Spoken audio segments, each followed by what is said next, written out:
And there has to be a why, right? Because like in marketing, we can do a great job pointing out all the things to business owners. And trust me, they're bombarded by millions of marketing people every day. And they're like, yeah, I've heard that. You're all saying the same thing. My ranking could be better, this and that. But when we really make it about them and their customers and we care, that's where it clicks. It's like, no, this isn't about that. This is about how your potential customers are perceiving you right now, your business.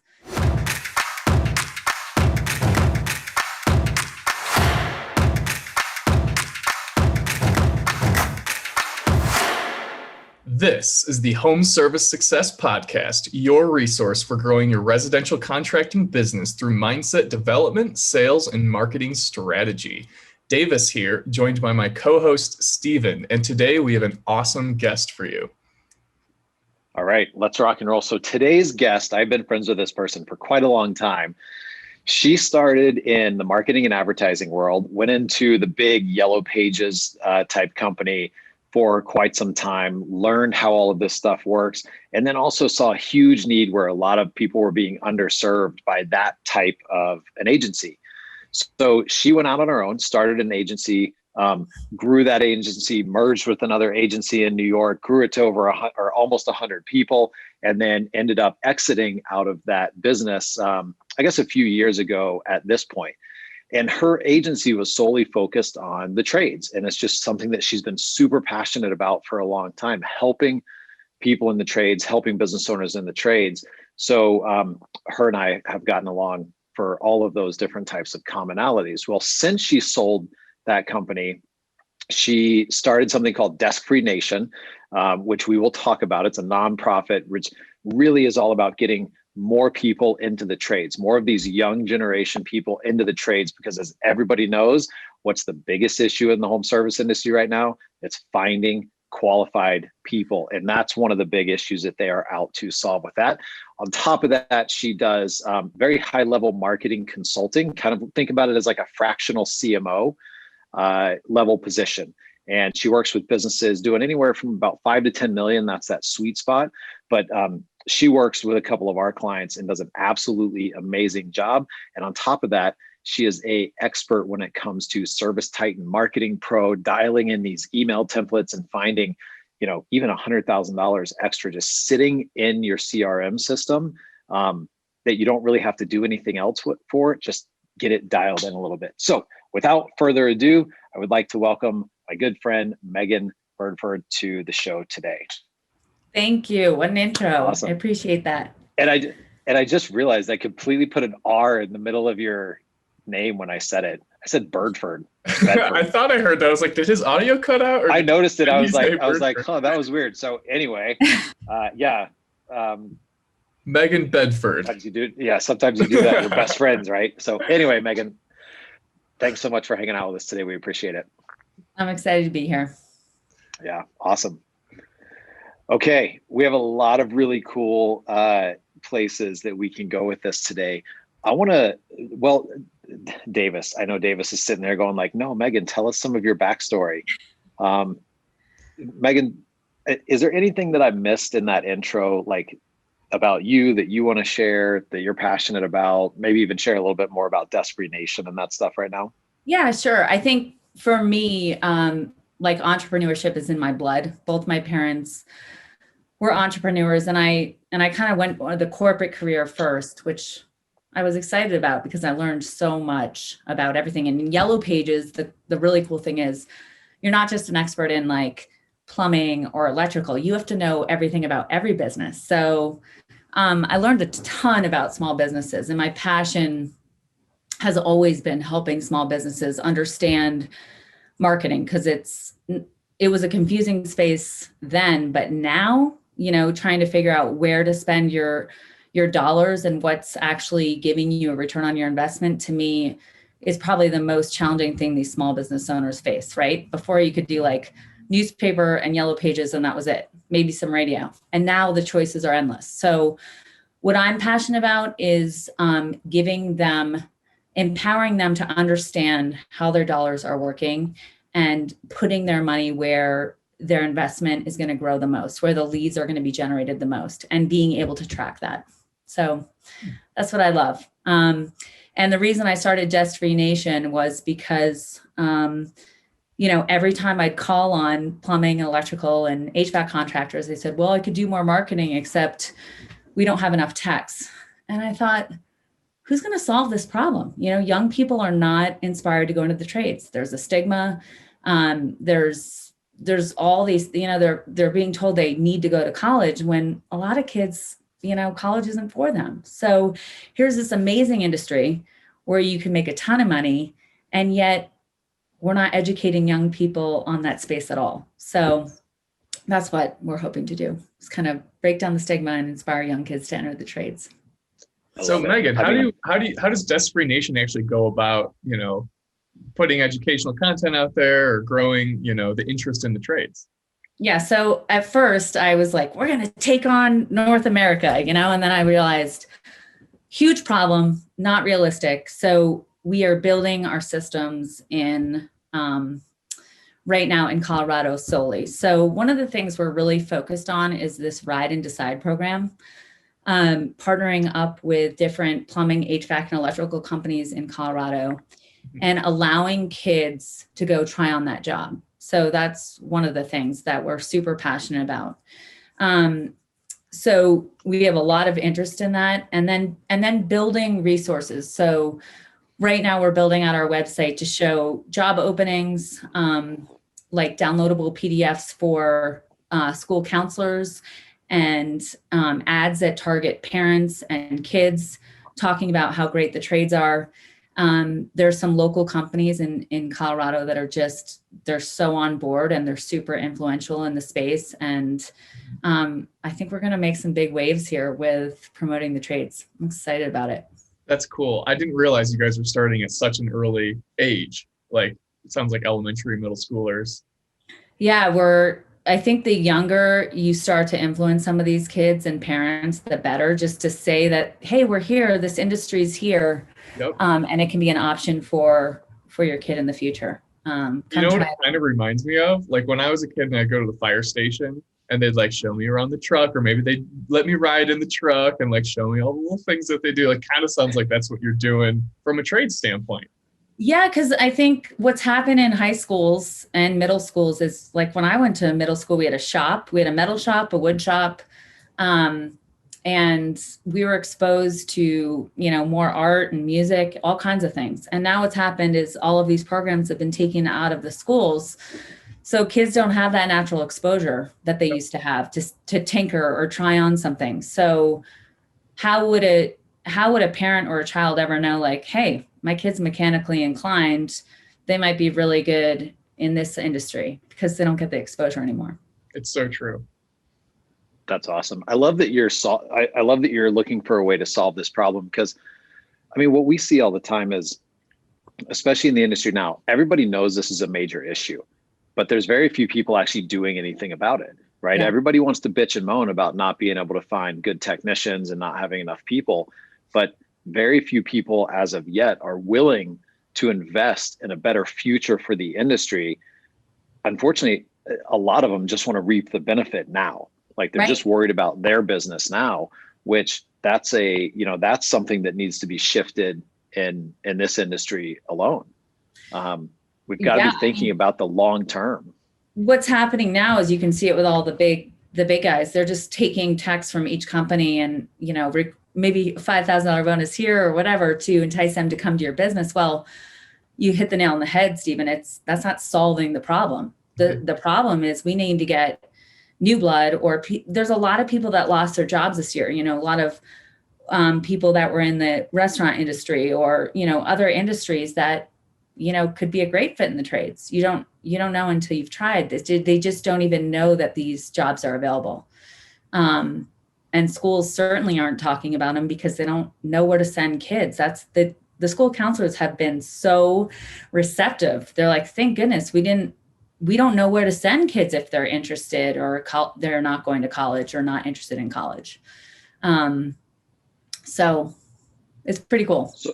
So last thing that I have on this topic, and then we'll kind of start shifting into some other stuff as well, is somebody listening to this that is interested in helping some way, shape, or form, like, and look, you can plug Desk Free Nation, you can plug whatever you want, right? But like, what's something that they can do that will help this issue, like something small that they can do, right? Like, because like a lot of the owners, we get it. Business owners are super busy, right? Like they're freaking out about all the other issues that they have running a business day to day. And this is a huge issue, but it's such a small part of their daily concern and the thing that they're working on. Like, what's one or two things that they can do right now to start helping fix the problem?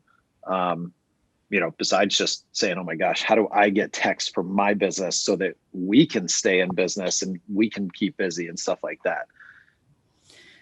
So one of the things we're doing is we're building kind of like a local coalition that kind of attacks the trade. So there's a lot of people you could team up with in your local area, but make local connections with a high school in your area would be one. And see if you can talk to students, whether it's on a Zoom call or to educate them on the trades. Another is look at your shop. Are you a shop that's set up to have women come work for you? Because women in the trades are growing like crazy. Are you a shop that has an apprentice program right now that's that you're nurturing, young people to come in and team them up with another master plumber or somebody that can bring them along? Is there apprentice program? Because if you don't currently have anything like that in place, it's going to be hard to attract some of these younger people. So I look first inside your shop, and then how can I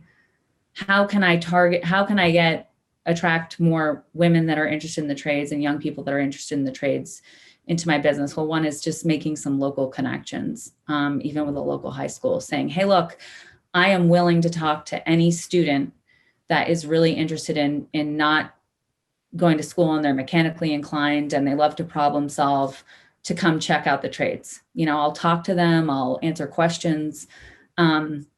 We are starting a podcast, Desk Free Nation, that will interview just on recruiting in the trades. That's the only thing we're going to be talking about. So that'll be touching on all the things, how to set up your shop, get it ready for young people, how to have a ride and decide program, how to make connections with local schools, and also educate people on tech schools and all kinds of things that are going on in your area, because the information's hard to find. I love it. Those are really great ideas. And I mean, to talk about having more women, look, WIT is primarily female, very highly skewed female. And our team is absolutely amazing. I mean, our CEO and our second below her they're all female. Yeah. So I'm a huge proponent for making opportunities for women, because quite frankly, they're just badass. They are. So, I love that. And in the trades, they're super badass. So women are going into the trades like crazy right now. It's very cool. Huh. That's so awesome to see. Stephen, what's cool? We had that conversation with Greg McAfee a couple of weeks ago, and he had such amazing points about getting involved in your community. I mean, his examples were the Little League team, and providing beds for children or households that don't have access. But it seems like there's kind of a common theme here of getting involved in your community. Again, whether it's like just from a cultural standpoint, from a recruitment standpoint, or from growing your business standpoint, it feels like you can knock out 2 or 3 birds with one stone here, just by getting involved. And I love, Megan, your idea of getting involved with your local high schools, elementary, middle schoolers, and just like showing them what the trades are all about. Yeah. And really like changing the perception of them. So I'm getting, the more conversations we have around recruiting, it just seems like there's such a common thread here, that business owners can take. And it really comes down to get involved, find something that you and your employees are passionate about, and just have fun with it, Yeah. And just take the step back to look at your business. Are you set up for young people? Because as these, older tradesmen and women retire, we're not going to be able to pull from that pool anymore, right? They're going to be gone. They're retired. So the younger generation is going to be the generation that we want to recruit, and they have different desires and different needs and wants in their work environment for sure. Basically, look, I'm reading between the lines here a little bit, but here's what I think that I'm hearing, because we deal with this all the time too. How the hell do we hire, recruit, and train millennials and get them to do what we want? But what really is happening is, how do we create a different environment that is suiting to them so that we can also grow a business and contribute to just a new group of people that were raised differently and have different values and different expectations. And like, it's just I got different. news for you. It's not the millennials anymore. It's the Gen Right. Zers. I just saw That's true. Here I It is am as a very millennial talking as one. I just saw a meme yesterday that was like millennials hiring Gen Zs, and like the gap even between my age group, and I'm 28, I'm at the lower end of the millennials. And the problems that we're having, we're hiring like a 20-year-old, like a young Gen Zer. And it's so funny, that disconnect is probably proportionately the same as it is for a Gen Xer or a boomer to the millennials. And finally, I'd say get on your recruiting page. Hopefully you have one on your website, and see if you'd want to work for your company. Oh my gosh. Thank you. Because I guarantee a lot of you have not visited that page in a while, and there's probably a lot of outdated information. And also, ask a young person to get on your page. Would you be interested in this company? So many times we don't look at our business with a lens of TikTok. Right. So, it's changing. It's really changing. And what I find is we get so busy and stuck in our old ways, and we don't put that fresh lens on, and we have to do that constantly when you're a business owner. Mm-hmm. Yeah. And I will say this, this next group of people, whether it's millennial, which I think most of the trades, at least that I talk to, are still trying to figure out how to work with millennials. Yeah. Then you have, what is it? Gen Z? Yeah, Gen Z. But I'll tell you this, they don't want pool tables and ping pong tables and beer fridges and stuff like that. I mean, that's cool, but that's not the thing that they want. A lot of this group wants to work somewhere that has a sense of purpose, has a sense of community involvement. And so you've got to be doing those things in order to make a home where those people want to work. A sense of belonging, training, flexibility. This younger generation, they want flexibility. Their work-life balance is different. It's so important to them. Yep. And with that, Megan, I mean, they're willing to work just as hard, if not harder, than like our generation, right? Like our generation, I think, and the generation kind of above us is like, you grind and hustle and you work all the time and all that. But they're willing to work just as much. It's just in a slightly different way. And so you've got to build a little bit different container for them to really desire to work within.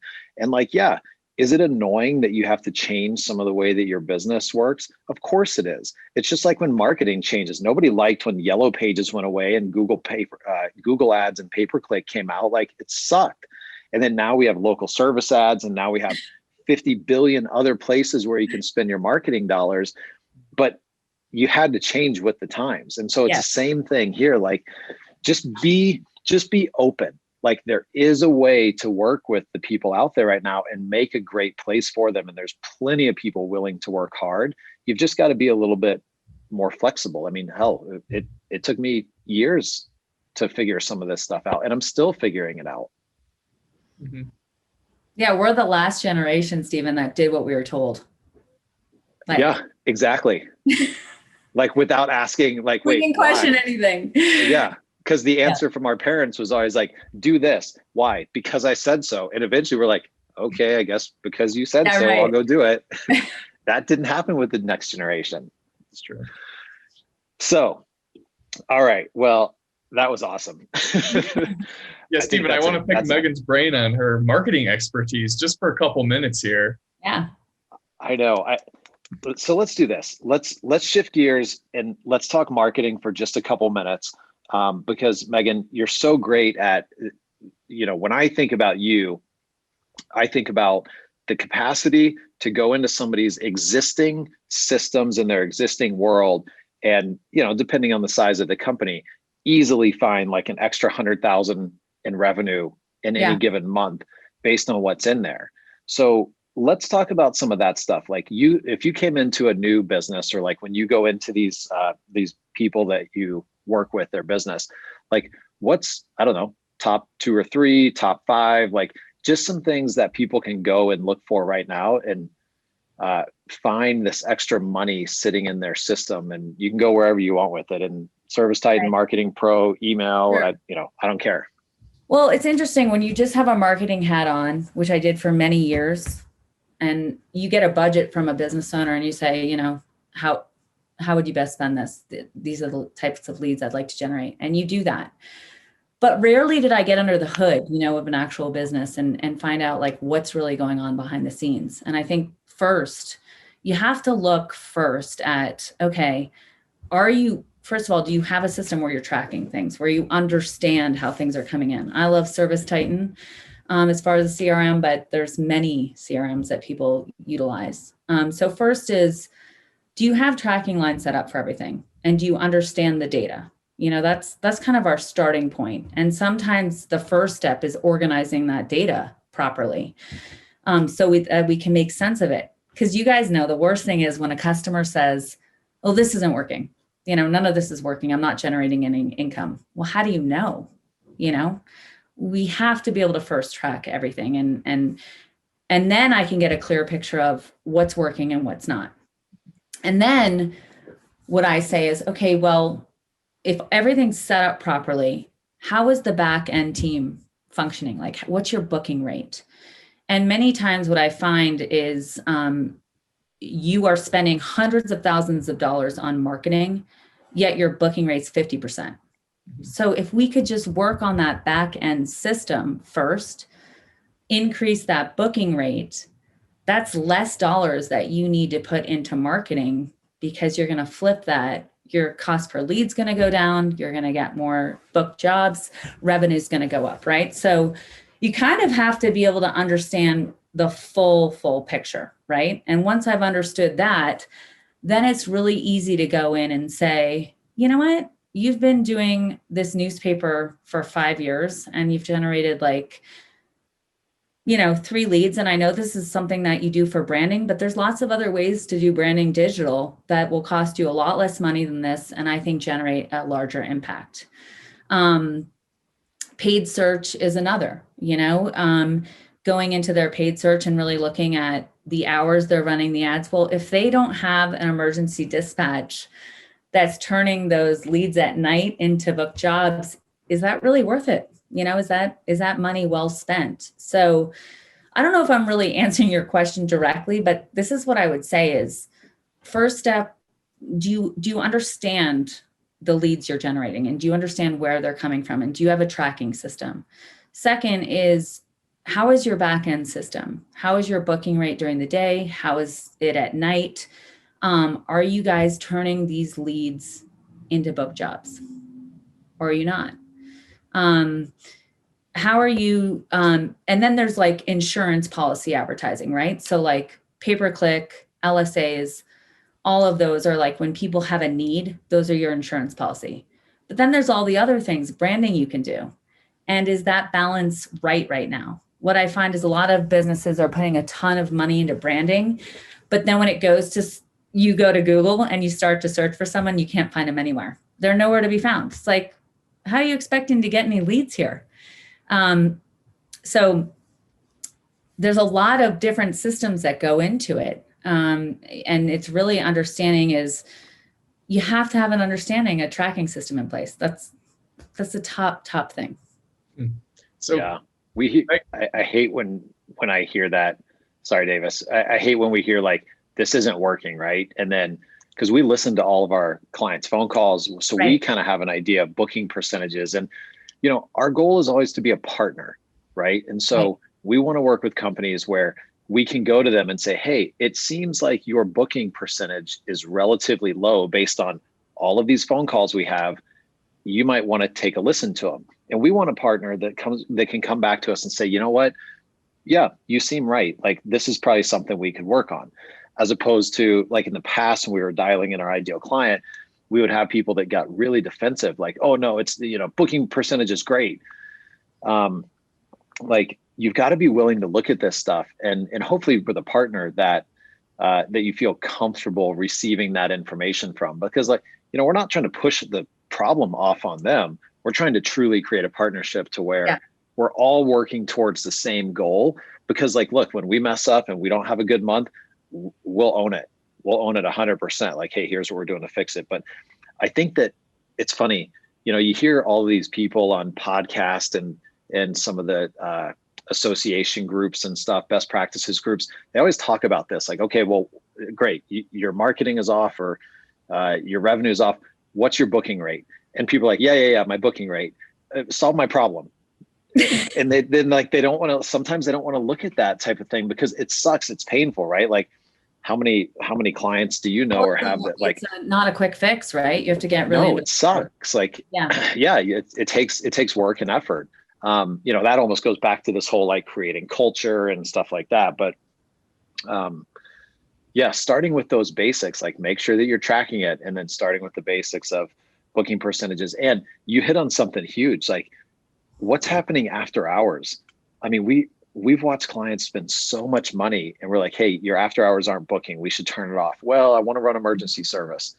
Well, that's great. But if you're not booking it, especially on things like LSA, if you're not booking it, that's going to drop your availability to show up on LSA. So it's hurting your marketing in a lot of different ways. If you're not booking those things at night, it's not actually helping your business grow. If your average spend is $100 a lead, let's say across everything, slightly less, you better bet your ass you're booking these appointments, right?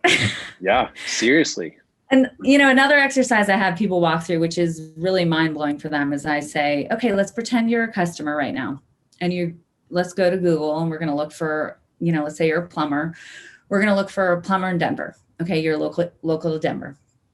Well, first we're going to see, did we find you? And then we're going to walk through the path of, okay, when we find you, would you choose you? So what are your reviews like? Not just on Google, but then we have to, of course, go to everyone's favorite Yelp, and we have to go to the BBB and all the things. And then now let's go to your website. Now I'm on your website. You got me hooked here. Okay. You spent all the money to get me here. Would you pick up the phone and call your business based on the information you're seeing? And what's fascinating is so many times business owners and marketing people, we don't take the time to put ourselves in a customer's shoes, and say like, this is the experience your customers are having and on your business. And you're wondering why they're not picking up the phone and calling you. Now let's go to one of your competitors and look at that experience that they're providing to your potential customer. And that is such a simple, eye-opening thing to say, like, wow, like I'm not answering any questions on my website that people might have. My phone number is nowhere to be found. My mobile site is horrendous. It's not user-friendly. So it's just like, it seems elementary, but it's also just like, you need to walk through that path of the shoes of a customer.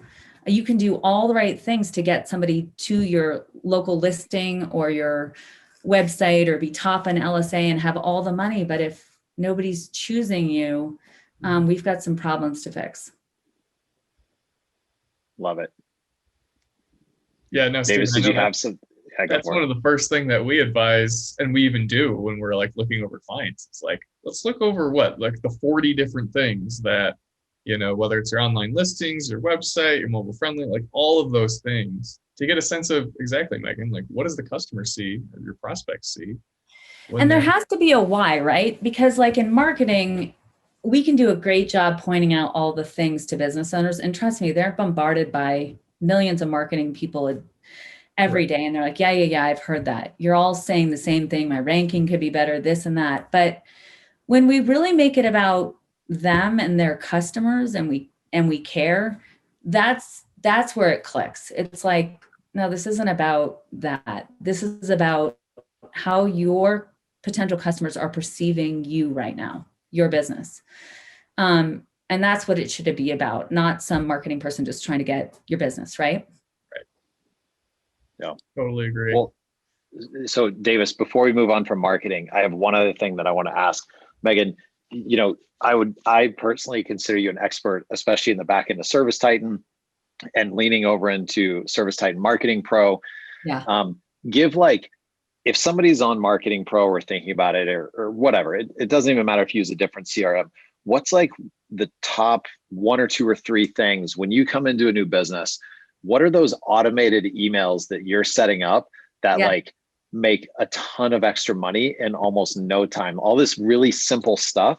I want to make sure that we hit on those because they're brilliant. I love Marketing Pro. And I love, email marketing is kind of one of those things a lot of people don't have set up. And we don't have a lot of plumbing companies don't have great salespeople, right? Like follow up after they've gone to a job. So one of the ones that I love the most is unsold estimates. And that's an automated email. And it goes out, you can have one for installs and one's for service. So you can kind of separate the two out.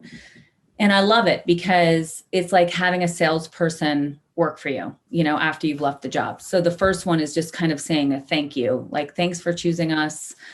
We really appreciate it, letting us come out there and give you a proposal.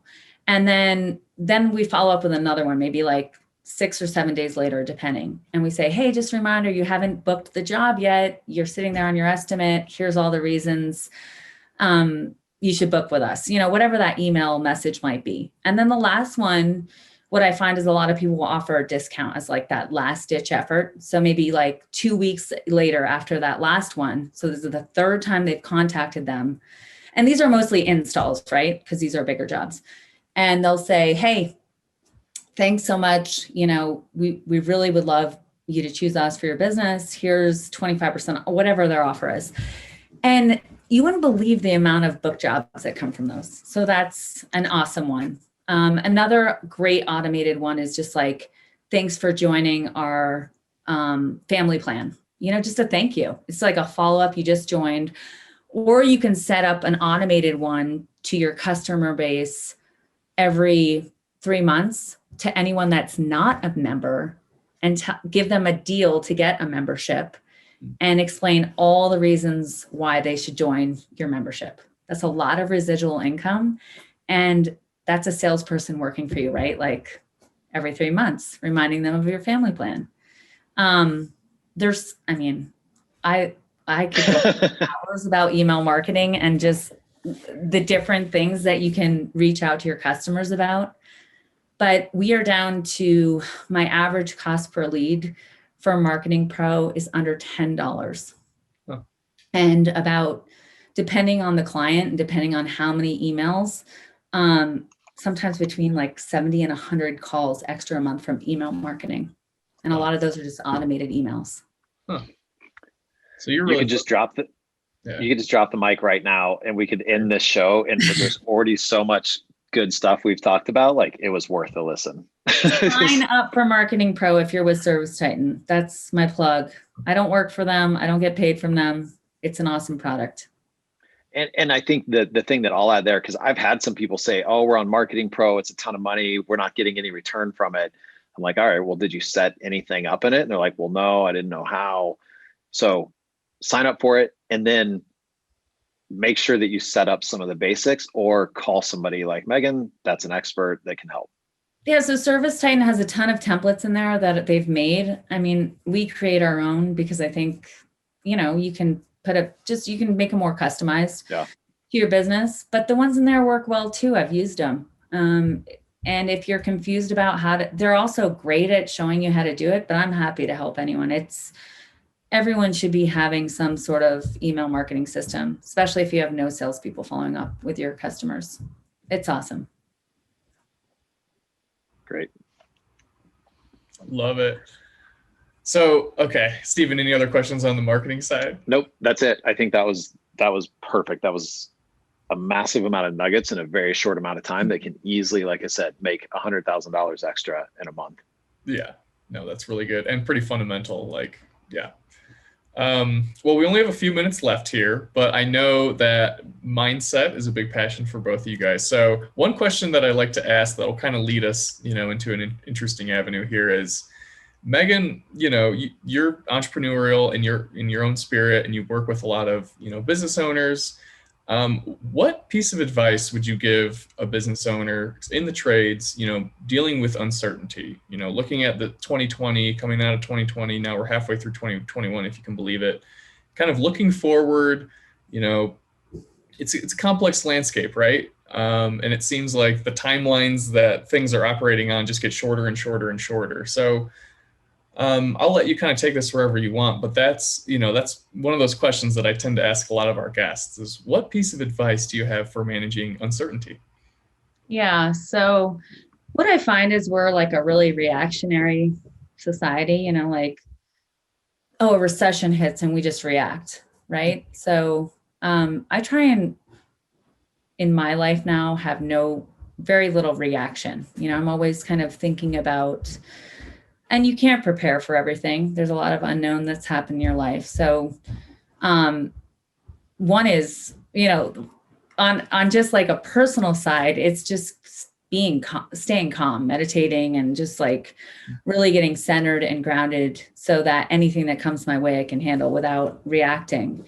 But another thing is, as a business owner, we're in a really cool industry. So we're in a recession-proof business. And for the most part, we saw this, with COVID big time. Our business owners have had some of their most successful years. But I say, always prepare for that recession yesterday or that hard time, meaning like, let's bring up SEO, right? A lot of companies are reactionary to SEO. They'll do, oh, I want to be ranking for all these things. And then when they don't want to put money towards it, when everything's hunky-dory and they're making tons of money, and same with pay-per-click. But then when something happens, they want to react to it. You never want to be reacting to anything. And so I always say, plan your business like you're in a recession tomorrow, make sure that all the weaknesses are gone, that you have all the correct pages on your website set up, the keywords that are the most important to you, you're constantly working towards ranking towards them.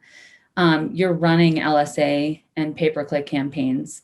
That means, so what happens in a recession or a time of retraction is there's less people going to search for a company, to look for a plumber, an electrician. There's less money to be spent, right?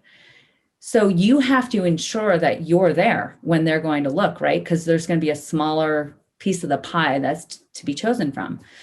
And so everything that you should be doing for your business today should be preparing for those times. It's just like in your life, I don't think anyone could have prepared us for last year. But that's the thing. I think for me, mindset's all about not reacting, setting your life up, like personally, setting your life up so no matter what comes your way, you're kind of ready for it. Business owners, same thing. So I don't know if that helps. That's perfect. And that's Stephen, how I I'm like betting your brain is going towards awareness. Maybe it's not, but I'm just thinking. But no, I love that, Megan, the idea of just being consistent, kind of being the calm in the storm, the storm going on around you, and just being okay with that, accepting it, being aware, right, Stephen? And, just kind of being conscious and confident in a way, Yeah, we can't control what comes our way, like storms, anything. There's going to be all these things that happen. And this last year taught us that more than ever. So It's like, well, how can I prepare my business and myself and my family for these things so that I'm kind of just like chill when these things are going on and I'm not reacting to them and in fear, right? Yes. I love that. One of my buddies was in, well, he was a military ranger. He was an overseas operative, counterterrorism in over 23 countries. He led all of these crazy things. And I have to be careful on what words I use. He told me that. So anyway, he did really cool stuff. And he teaches like mindfulness and meditation, combined with like these long distance shooting and just really, really cool stuff. Right. And he says, be the calm in the chaos. Yeah. And he said, when you look around, if you feel chaotic, then you're not the calm. So like, it's easy. Like if you walk into your business and you always feel chaos, then Yes. you're definitely not the calm. And so you want to try to kind of always lean in towards being that calm, because, what he taught was his situations were all life or death, right? If you succumb to that reaction, you could be killed in the next moment. And so he worked with a lot of different agencies to help people understand how to be calm in these massively chaotic situations, because that was the difference between life or death. And so I just always think, like, if I walk into a situation and I feel chaotic, I'm like, shit, I'm the chaos here, which means I am not the calm. So, like, I always just like, yeah, people pick up on all of our feelings, and especially if you're a parent, which I am, or your kids are always looking to you for, and your employees and everything else. And it's amazing when you look to leaders that are just very calm and collected and don't react to things. It's like, it makes you feel good. Makes you feel like, oh, we're all good here, I totally agree. Well, that goes into also finding a practice or building habits that enables you to do that. And I mean, there's meditation, which is the obvious one, but Stephen, you brought up, long distance shooting, or it could be archery, just anything where it really focuses your mind, or, enables you to focus and kind of, take everything out to the side, right? Don't focus on all the blah, blah, blah that's going through your brain. Just focus on your breath, focus on, making that shot, whatever it is. I like that lens. That's cool. Yeah. Well, and so Davis, go ahead, Megan. I was just going to say, you got to take care of yourself first. Like, it's those things that really help you stay centered and grounded. It's so important for you to make time for them in your life. Yeah. Mm-hmm. So Davis, you said, I was probably thinking awareness, which actually for once I wasn't. Okay. What I was actually thinking was intention, and how important intention is in like all of these situations that we go into as entrepreneurs, owners, parents, whatever it is. Intention matters so much. And I'll give you specifically what I mean by that. A lot of times, if we don't have awareness, so you were kind of right that I was probably thinking about awareness, but like being aware of what it is that we're thinking about and what it is that our actual intention is. Because there's so many times, and I've been very guilty of this over the years, where I'll walk into a situation that is, let's call it chaotic, or some sort of a heightened situation, like stuff just isn't going right. There's things are getting messed up. Like it sucks, right? Like there's huge opportunity for improvement. And as an owner, I have been guilty of going into that situation and just trying to fix stuff, right? Like out of frustration. And nowadays, what I realize is back then, my intention was not actually to fix the problem and help the company have a smooth transition into some better state. My intention back then was, to be really frank, it was to prove that somebody else was doing something wrong and I knew the right way to do it, right? And that's all ego driven. And so a lot of owners, like I said, I've been very guilty of this. We go in with this intention that doesn't actually serve the greater good. Yeah. So take a step back and think like, okay, what's my intention here? Like, especially when things are broken. Okay, my intention going into this situation is to help calm everybody, co-create together a really good solution that will get us towards or move us towards our true vision for the business, right? Which is create whatever your vision is, create a company that is empowering to its team, creates happy culture, builds community, serves a community, whatever. So take a step back and really think about what that intention is and alter it away from I'm going to prove to you that you did something wrong and you messed up and I know the right answer.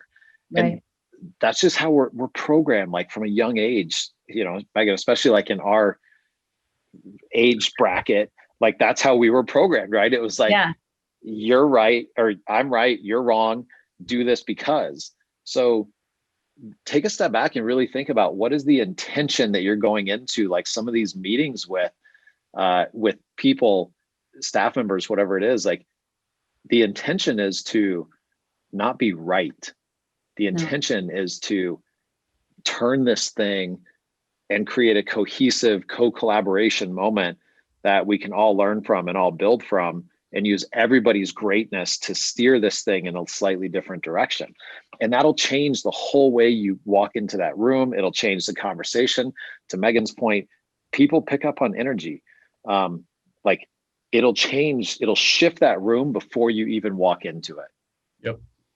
Well, I'm betting it changes the culture of your team and opens their brains up to think of solutions that they wouldn't have otherwise, because they get creative, they get kind of, in that same mindset. So it's just a perpetual, perpetual goodness.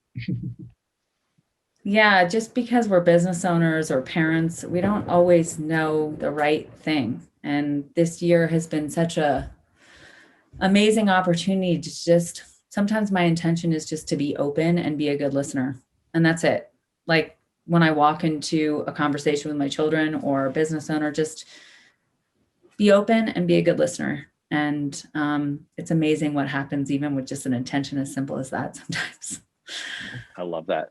Yeah, that's actually a great point, Megan, because some people might be like, well, I don't know what my intention is, or I don't really have a defined business vision. Like, right. Go broader to just be open and listen and prove to somebody that you care. Yeah. People just want to feel part of something bigger, right? They want to feel part of a team. And Davis, you just said it perfectly, like what it does to you when Stephen comes at the business like that. It makes you feel involved and empowered and part of it. And your creativity bubbles up and all of it, and too many times, and it will spin this back to the trades with especially bringing young people in. If we're going to bring in this new generation and say, you must work these hours and, you have to do it this way. And we're not open, it's like, it's not going to work anymore like that. So it's really about just listening, staying open, be okay with the unknown and let it kind of unfold a little bit. Well, welcome the unknown, right? Like be excited about the unknown, because all of the coolest stuff happens in the unknown. And we could do an entire podcast just on that mindset. So and we can learn so much from people, right? When we set the intention of being open, you just learn so much from people. Yep. And you realize my old ways weren't exactly right. Totally. I just learned something new. Yeah. Well, I love that. Well, I just got my coaching for the day. So thank you, Megan. Yeah. Thank you. I'm feeling guys. a little more zen now myself too. This is good. All right. Well, that was a great way, I think, to wrap up this conversation. Kind of came full circle there, which is great. And Stephen, do you have anything else before we run into some recaps? I do want to give Megan the opportunity to let our audience know where they can find more information on Predestination and on her services as well. No, I don't have anything else. Cool.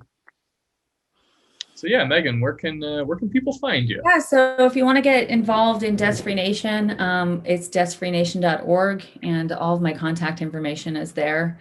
On the consulting side, if you want, any help or ways to pick, want me to look at something for you or interested about Marketing Pro, I will always pick up the phone and talk to a business owner anytime if you want to ask me about vendors or anything.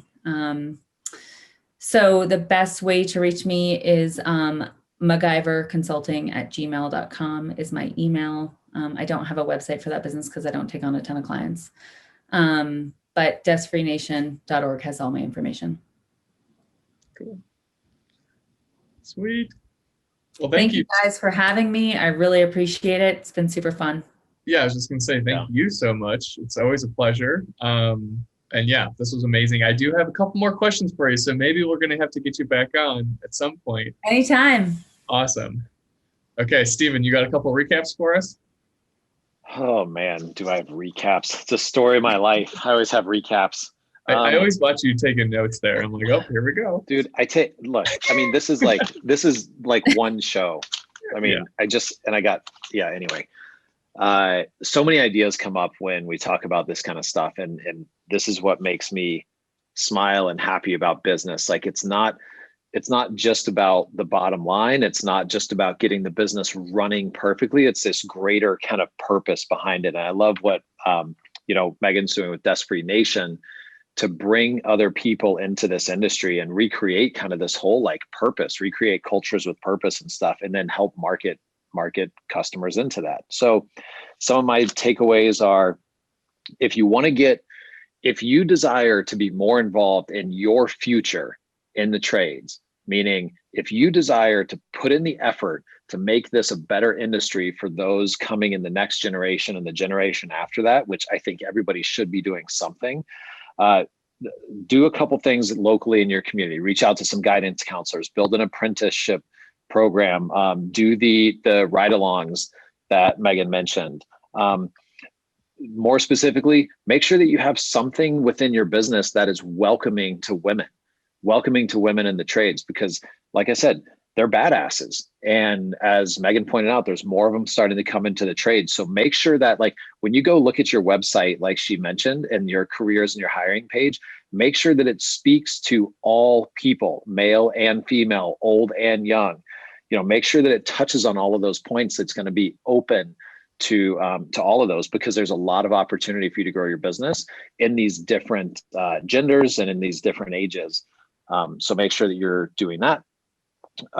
So lots of local connections. I wrote down, check out their new podcast, because it's going to be talking a lot about recruiting. If you want to find somebody that knows what they're doing as far as recruiting goes and building people into the trades, listen to the Desk Free Nation podcast when that launches.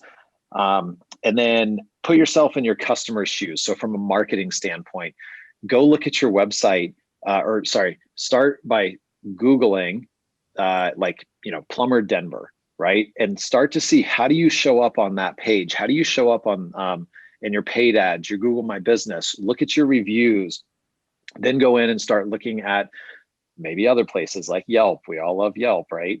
And then go look at your website. Look at it from a customer's standpoint and really see, like, would I want to work with this company? Does it tell the whole story? Does it tell what you're proud of? Does it tell what you're actually building as far as a brand goes, that's going to relate to and cause a customer to want to work with you over the other hundreds of similar vendors that are all saying kind of that same thing in the market? So look at it from a customer's eyes. And I got a whole other list of stuff, but Davis, I'm going to let you share one or two. Yeah, I mean, the other piece really that I got out of it was the intuition and the mindset side. So being the calm in the storm. I love that quote. And Megan, I also loved your point about listening, observing when you don't have, input, just listen, just go in with a completely open mind and hear other people out. And ultimately this, foster a culture of creativity, enable others to find solutions on their own, because they might come up with solutions that you never thought of. So you want to be able to really drive that culture. So I love that whole last 15 minutes of our conversation was really inspiring for me. So, great. All right. Well, thank you again, Megan, so much for joining us. And I want to thank our audience, as always. It's been awesome. Yes, it has been awesome. So thanks so much for joining us for this episode of the Home Service Success Podcast. You can join the discussion at Home Service Marketing and Success. That's the Facebook group, or find more information at witdelivers.com. All right. Have an awesome rest of your day. Yes, too.